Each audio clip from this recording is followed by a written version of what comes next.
Most people think Mega Man is just a series about a blue robot jumping over spikes and shooting enemies. And for the most part, yeah, that's exactly what it is. But if you dig deep enough, you'll also find a heaping pile of licensed disasters, bizarre spin-offs, and bootlegs that really shouldn't exist. You are very endeavor, but the game is over.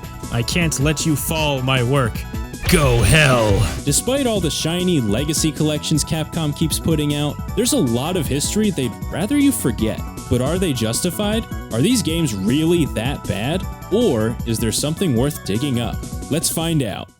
Wily and Light's Rockboard, that's paradise. Let's start with the stuff Capcom actually approved.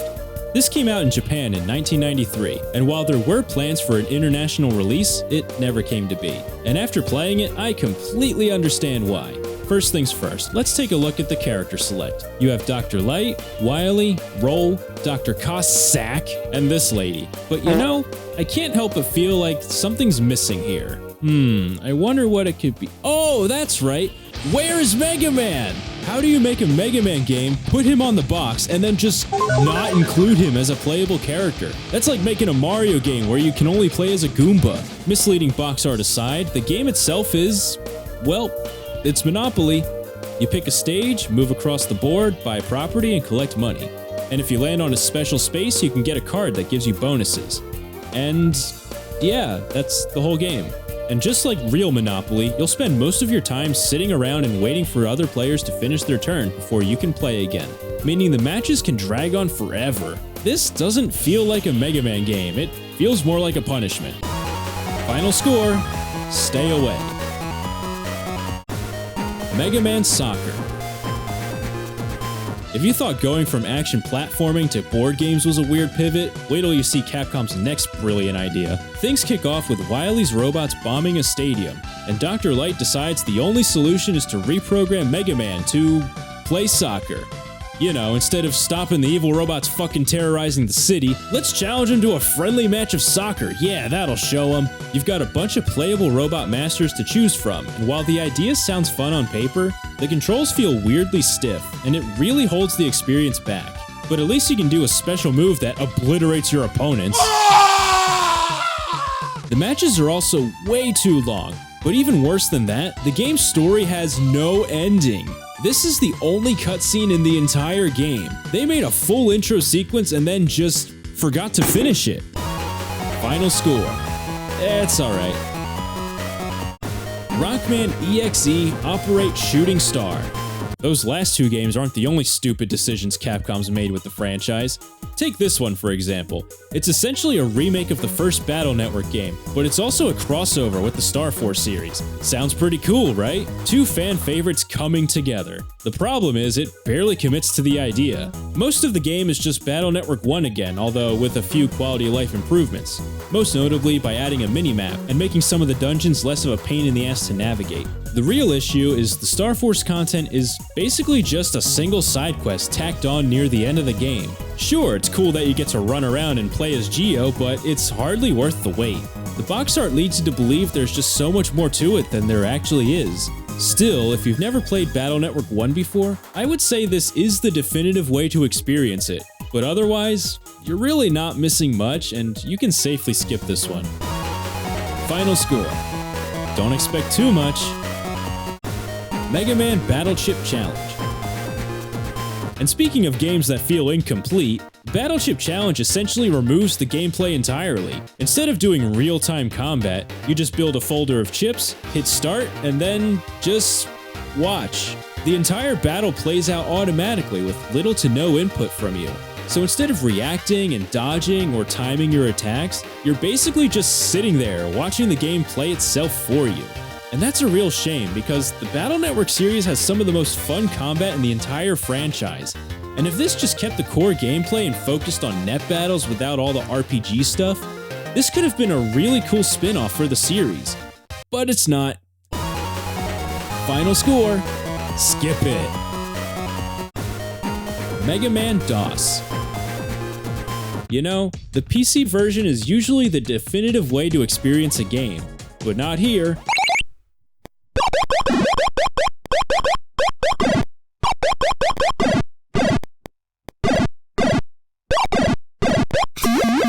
What am I supposed to do? The game starts at a toll booth, where a stupid robot puma thing essentially hunts you down.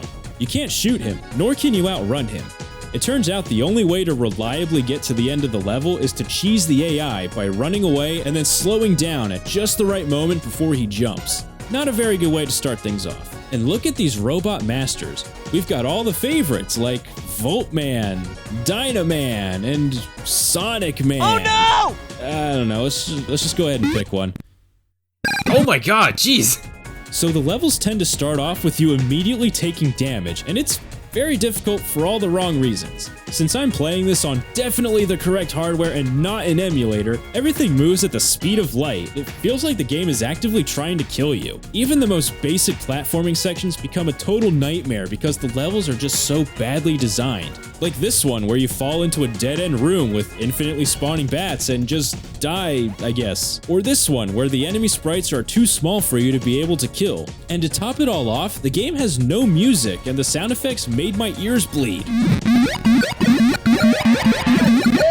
But hey, surely they fixed all of this in the sequel, Mega Man 3. Yeah, they just skipped Mega Man 2 and went right to 3. And somehow, the art is even worse in this game. But believe it or not, this is actually more playable than the original. There's no killer puma. Instead, we got floating dinosaurs. It's definitely an upgrade, but you should still stick with the NES versions. Final score. Don't play them. Rockman's Gold Empire. Now, how could Capcom ever greenlight such awful games? Well, I have no idea, but I do know this isn't the only time they've handed over the keys to someone else. Allow me to introduce you all to a company called Strawberry Software. Based in Taiwan, this company got permission from Capcom to make officially licensed Mega Man games, but they were never released internationally. The first game we'll look at is similar to Wily and Light's Rockboard. You've got a few characters to choose from, like Mega Man, Proto Man, Bass, Duo, and... who the hell is this guy? Yeah, we're totally picking him. Gameplay-wise, it's basically Monopoly again. You roll the dice, move a few spaces, and whatever you land on triggers an event. Dr. Wily is controlled by the AI, and your goal is to beat him.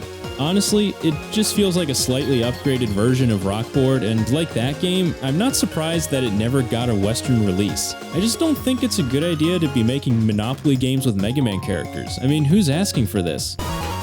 Final score. It's nothing special. Edutainment Games. This next game is Rockman.EXE Math Whirlwind, and it's an edutainment game where you use your Mega Buster to solve math problems. Yeah, great idea, because when I think Mega Man, all I think of is boring-ass homework. The graphics look like an unfinished Game Maker project, and everything just feels off. Animations glitch out, movement feels wonky, and overall it just feels like it wasn't tested. I know it's a simple math game, but this genuinely feels like it was just thrown together over a weekend. Rockman.EXE Whirlwind, on the other hand, has a little bit more going on, with a variety of game modes designed to test your IQ. The first one is this Mario Party style board where you move around and answer quiz questions. The graphics are actually pretty nice, but according to Google Translate, these questions should not be in a kid's game. The other game modes are also a little less interesting. There's a basic Connect 3 style game, a seizure-inducing push block puzzle that I actually enjoyed, and a boss battle mode that broke the game. Oh, dude, that... it's broken. Oh. And we also have a paint program. It's pretty basic, but I had some fun with it. If all of these minigames worked properly and were translated, I could see this being a decent kids game, but as it stands, it feels more like a bunch of half-assed ideas just stitched together. Final score. Not worth it. Rockman Dash, Great Adventure to Save the World. Now, believe it or not, things get even weirder. This is one of the rarest Mega Man games in existence. That's right, Strawberry Software somehow got the green light to produce an officially licensed title in the Mega Man Legends series.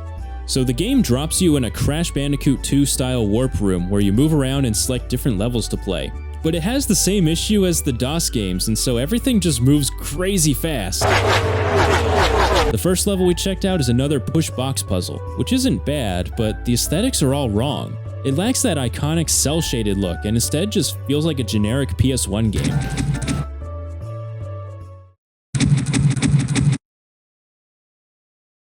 Game over! Yeah, so the other levels are a lot less playable, like this one. 你不要这么自大，谁赢还不知道呢。 I spent a solid minute just trying to process what I was even looking at. It turns out, you use this green stick to draw squares, and if you do, you get a point. Incredible. Groundbreaking even. There's also this racetrack editor. At least that's what I think it is, because none of the buttons work. All I could do was make Mega Man say, 出发喽！ And then there's this Pac-Man style maze where you collect items while the camera freaks out. And the last mode is a big empty area where you can run around and do quizzes. But between the timer and the language barrier, it was just impossible for me to figure out in time. Final score. Rare doesn't mean good. Mega Man, the Power Battle, and the Power Fighters. Moving on, let's wash all that shit down with some games that actually remembered how to be fun. These two titles are arcade boss rush games, and they're great. You pick a character, jump into a stage, and go straight into the boss fight. In the first game, you can play as Mega Man, Proto Man, and Bass. You can also play with a friend, but I don't have any of those. Gameplay is simple. You can jump, slide, and shoot, with the added ability to wall jump. And yeah, you just spam the attack button until the enemy dies. But honestly, it works. This game is a lot of fun, and it feels like a proper arcade experience. It has a much faster pace than the original Mega Man games, but it's also much more approachable. Each character also has a unique ending, which is a nice touch. The second game, Power Fighters, is very similar, but with a lot more polish and added features. In the year 2000X, robots and humans live happily together until... In this one, you can choose from 4 characters: Mega Man, Proto Man, Bass, and, Duo. Yeah, he sucks. There are also multiple story paths to choose from this time around, with each one taking you through different stages from the series. We also have item pickups this time, like health, points, and this one that summons another character to help you. Enemies are also weak to certain weapons and can be stunned by them. Overall, these two games are great and absolutely worth giving a try. Final score, you gotta play these. Mega Man.EXE Command Mission. This game was a major departure from the standard platforming. It's a full-on RPG with turn-based battles. And to someone like me who doesn't usually enjoy these types of games, that sounds like a terrible idea. But somehow, it actually works. Roaming around fully in 3D environments in a Mega Man.EXE game is something I never knew I wanted, but it's genuinely really cool. There are still a bunch of random battles, much like in the Battle Network games, which does get old pretty quick, but the combat itself is surprisingly solid and fits the series a lot better than you'd expect. I also love how they turned Zero into a weird skater bro for this one. I mean, we're good, but I don't know if we're that good. I would say this is the only truly good 3D Mega Man game from the PS2 era, and it's definitely worth checking out. Which makes it even weirder that Capcom pretends it doesn't exist. It wasn't included in the X Legacy collection, and it feels like they want you to forget about this one. And that's a shame, because games like this really show just how much potential the series has. Instead, we just keep getting a single recycled classic platformer every decade while Capcom pretends to think about doing more with the franchise. And that's it. Final score. It's worth buying.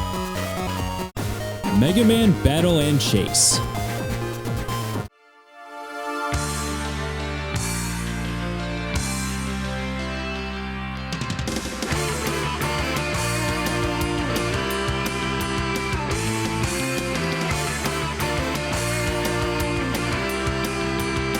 Speaking of trying something different, this game was Capcom's answer to Mario Kart. The core gameplay is similar. You race and grab items, but you can also shoot your enemies with the Mega Buster. Winning races allows you to steal car parts from your opponents and use them as upgrades too. In theory, it sounds like a really cool idea, but in execution, it's really clunky. The tracks are super tight, which makes turning at high speeds really difficult, and to make things worse, there's no drift button. Instead, you have to initiate the turn early, and then after a second or two, the car will automatically start to drift for you. The problem with this is that it's not immediate, so you only start to drift after you've already overshot the turn and slammed into a wall. The whole experience can get pretty frustrating, which is a shame, because the core idea is very interesting. I respect what they were going for. I just don't respect the result. Final score. It's okay. The Misadventures of Tron Bonne. This one is a spin-off of the Mega Man Legends series. And going into it, I assumed it was just another cheap cash grab like some of the other games we looked at. But honestly, it was a lot better. This is a fully fleshed out game with voiced cutscenes. Miss Tron! Miss Tron! Look! Crab! It's a container full of crab meat! What? Each level has a unique gameplay style. You've got action stages, puzzles, and this boring dungeon crawling mode. Sure, the controls feel a little awkward by today's standards, just like the mainline Legends games, but there's a lot of charm here, and it just makes me miss the Legends series that much more. And if you can get your hands on a Japanese copy, you'll also get the exclusive demo for Legends 2. This one was much different than the Western demo, with extra cutscenes and content not seen in the final version. So if you haven't seen it already, definitely check out my full review to learn more. Final score. Give it a try. Rockman Bug Sweeper. While everyone in the States was playing Snake on their Nokias, Japan was living in a weird, isolated future where phones had a lot of advanced features at the time. And with that came a bunch of mobile Mega Man games that never left the country, like this one, which is literally just Minesweeper. I'm sure someone will enjoy it, but yeah, you're really not missing much. Final score. Rockman GP. This one is a racing game similar to Battle and Chase, albeit a lot simpler. It feels like all those classic arcade racing games, and the controls are pretty decent. Each character has a special ability that triggers when you pick up an item, and I noticed Bass was just totally broken and by far the fastest character. It's definitely not as good as other handheld racing games at the time, but it gets the job done for what it is. Final score. It's alright. Rockman Panic Fire. Now this one actually surprised me. It's a puzzle game where Fireman goes berserk and chases you around a bunch of stages. He always moves in the opposite direction of you, leaving a trail of fire behind him, and you have to escape each level without getting hit. It's a simple premise, but it works really well. You also have to think ahead and plan your next step carefully, and it gets pretty challenging in the later stages. There are over 40 levels to progress through, so it definitely would have been nice to see some more variety in the visuals and the music. But again, it is just a phone game, so I guess we can only expect so much. I would definitely recommend this to anyone who likes puzzle games though, and it would be really cool to see a new game with this formula. It's pretty fun. Final score, much better than I was expecting. Rockman Pinball. At first, this one seems like a neat twist on the formula. Each stage is based on Mega Man 2, with real level progression. You have to break through walls to reach a second area where the boss is hiding, which is a cool way to turn pinball into something closer to a platformer. But that's where the compliments end. You have almost no control over the ball, so trying to aim for any tiny gaps is pure agony. The bosses also have an absurd amount of health and take forever to kill, and one wrong bounce can send you all the way back to the start. It honestly feels more like a modern rage bait game and turns into pure frustration much faster than it should. Final score. Don't play it. Rockman Dash, great adventure on 5 islands. This one is honestly kind of insane. It's a legit full 3D Mega Man Legends game on a flip phone. It's got cutscenes, dungeons, exploration. This is really ambitious for what it is. Playing it is a bit of a different story though. I'm sure you can imagine wrestling with a keypad to move around and attack enemies is a total nightmare. For the slower moving enemies, it isn't too bad to target them, but when you're dealing with a boss or any fast moving enemies, it starts to be a real pain. And while the dungeons are massive, they feel really empty and repetitive, most likely due to hardware restrictions. Still, there is a real game in here, and it's a shame that it was stuck on phones instead of the PSP or the DS, because with proper controls, it could have been great. I'd still say if you're a fan of the Legends series, it's definitely worth giving a try. It's not like we have much else to play around with. Final score, it's worth a shot. Rockman.EXE, Phantom of Network, and Legend of Network. These are fully fledged Battle Network titles that unfortunately got trapped on flip phones.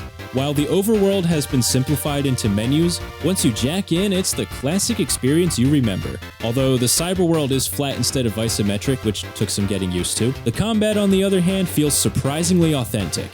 They obviously had to cut a few corners, like removing battle chip artwork and the counter hit mechanic, but it's still good enough to feel like a legit Battle Network experience. And on top of that, both games have also been fan translated, so if you enjoyed the GBA games and want more, you have to check these out. Final score. Check them out. Super Adventure Rockman. We're really scraping the bottom of the barrel now. This next one was so bad, Keiji Inafune himself publicly disowned it. Although this is the guy who made Mighty No. 9 we're talking about, so who knows, maybe it's actually pretty decent. This is a 3-disc FMV game where you mostly watch a bunch of really long cutscenes and occasionally press buttons to make a decision or do a QuickTime event. The animation actually looks great, but because there's so little gameplay, it feels less like a video game and more like you're sitting through a movie that pauses every few minutes just to annoy you. Every now and again, you'll be ambushed in a first-person rail shooter segment. Now these parts actually had potential. They look nice and would have been a blast in an arcade with a light gun. But on a controller, you're just mindlessly mashing the square button until you win. And some of these boss fights just drag on and on without any real payoff. It feels like this game should have just been a movie or a shooter. Trying to do both at the same time just makes it feel like an awkward mess. It's ambitious, it's unique, and I never want to play it again. Final score. Not worth your time. Bootleg Games. And just when I thought I'd seen it all, I found this. In regions without Mega Man, companies like Vast Fame had to make their own version. Enter Zook Hero, a series of bootleg Mega Man games featuring a policeman who becomes a robot and fights the evil Dr. Mint. But believe it or not, the first game is actually pretty decent. It mixes elements from classic Mega Man and the X series. You can dash, wall jump, and even find upgrades. It feels like a real Mega Man game, but since it's a bootleg, there are still some issues. The jump timing is strangely unintuitive, and the level design is pure evil. Enemy hitboxes also feel a little off, and your attacks might not even register when they should. But honestly, if I was a kid in a country with no official Mega Man games and this was all I had, you could do a lot worse. The sequels, however, are an absolute disaster. From stolen sprites to broken mechanics and game-breaking glitches, these make the first entry look like a goddamn masterpiece. I will say though, the broken English is really hilarious, but aside from that, you're not missing much. Final score. Play the first one and skip the rest. Mega Man is one of the most iconic franchises ever made, but once you dig deep enough, you begin to realize a lot of these games shouldn't exist. But honestly, I'm kinda glad they do. Because for all the weird spin-offs and failed decisions, the series was never afraid to try something new, and we've really lost that.